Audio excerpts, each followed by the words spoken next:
லோசன் வீதியிலிருந்து சாமந்தி பேசுகிறேன்.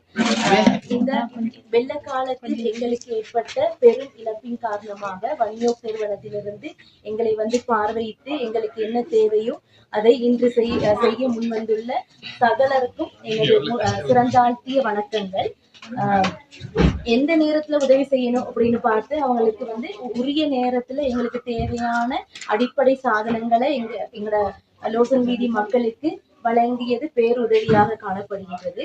இந்நிறுவனத்தின் ஸ்தாபகர் மற்றும் உறுப்பினர் அவர்களுக்கும் மற்றும் நிறுவனத்தில் பணியாற்றும் ஏனையவர்களுக்கும் இவர்களுடைய சேவைகள் மேன்மேலும் தொடர்வதற்கு உடல் ஆரோக்கியமும் மற்றும் இவர்களுக்கான இறை ஆசையையும் கடவுள் தந்தரவென கூறி இவ்வுதவிகள் இப்பொருட்களை வழங்கியமைக்கு மிக்க நன்றி கூறி விடைபெறுகிறேன். நன்றி.